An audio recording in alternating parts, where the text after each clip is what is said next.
Hey, what's up guys? Today I'll show you a science fiction psychological horror film, The Cell. Spoiler ahead, watch out and take care.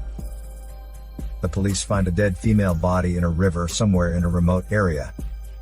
So far they have found 6 cases with 6 female victims being murdered in the same abnormal way. It's revealed that the killer trapped his female targets in a cell made of glass, where they were kept and tortured brutally. The killer even used an automatic timer to ensure that water would slowly fill the cell and bleach the body underwater. What's more, he used a hoist to suspend himself above those victims' bodies and enjoyed himself with the whole execution process, which would last for as long as 48 hours. After that, the killer took the bodies to his home and made them into doll-like puppets. The police speculate that the killer must be extremely obsessed with dolls. After investigating the crime scene of the 7th victim, the detective Peter finds some useful evidence: the green paint that is supposedly scratched down from a car, and a white hair that is shown under the DNA test, coming from a dog with albinism. As only a small amount of dogs would suffer that kind of disease, Peter checks the dealing record and quickly targets a man named Carl, who owns a car in green color, which is matched exactly with the green paint found at the crime scene. At the same time, the police are reported with the 8th murder case, where a young lady is kidnapped in the same way. Peter and his men locate Carl's residence soon and break in immediately for the rescue. They receive no resistance, but only find Carl lying on the floor, unconsciously. After a thorough search, Peter finds some tools supposed to be used for the crime, and footage as well, showing images of the struggling victims. Carl is apparently treated as the murder suspect and taken away for intensive medical care. However, later from the surveillance camera, the police are astonished to know that, rather than being confined inside the same house, the 8th victim is placed somewhere else in a dangerous situation, where she's about to be drowned by water, slowly filling the glass tank. Knowing that there are only 40 hours left for water to fill the whole tank, the police have to rush their investigation on Carl in order to rescue the poor girl out before it's too late. Unfortunately, after a medical inspection on Carl, the doctor finds it unable to wake him up from his coma due to his schizophrenia, a rare disease that would make him stay comatose and possibly suffer a memory loss even if he's awakened up forcibly.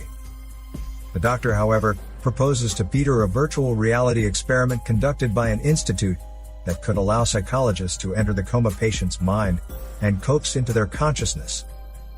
In that way, they may hack into Carl's comatose mind and find some clues for the lost girl. Later, Peter visits that institute and asks for help. The professor Catherine, who takes charge of this project, hesitates to take the mission at the beginning, for the treatment is still experimental and would cause some neurological damage on the recipient. After learning of its importance to rescue an innocent, helpless victim, she chooses to accept it. Catherine is later sent into Carl's mind. She's then brought to a creepy hell-like castle in Carl's dreamscape, where she later finds a timid young boy who tries to approach her, but keeps some distance from her at the same time. She follows the boy to a room and notices a big horse standing there. She walks to the horse and tries to be nice to it. Moments later, however, as the bell stops clicking, the boy rushes to push Catherine away from the horse, which is cut into pieces in a second by the glass cutters falling from the roof. Catherine is shocked by that, but finds the little boy just leaves away after saving her. Catherine continues her search, and later comes to a room full of glass enclosures. She's frightened to find many female dead bodies are locked inside and made into puppets. Meanwhile, a muscular devil shows up behind her, stuns her in the head, and takes her away. After she awakens, she only finds herself lying in a lobby, while the devil is standing next to her like a king, but with a gloomy face.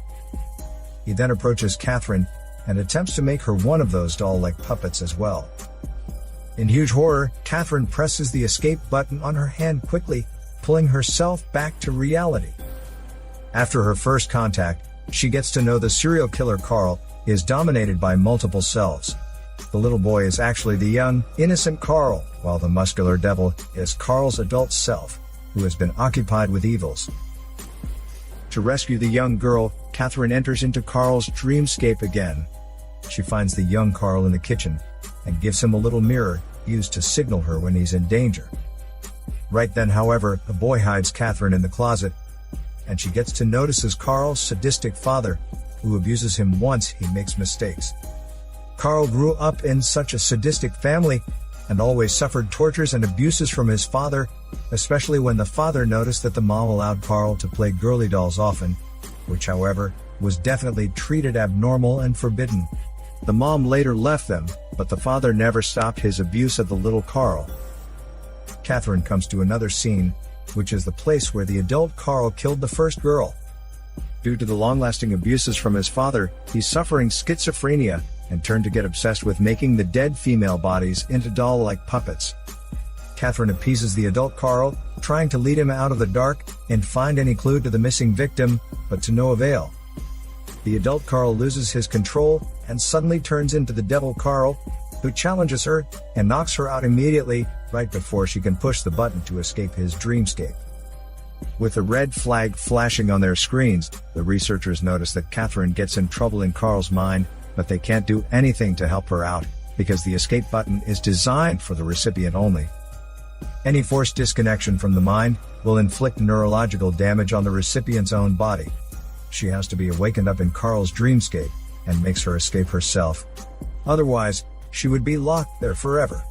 Without any choice, Peter decides to risk his life to join the experiment, hoping to wake Catherine up in that way.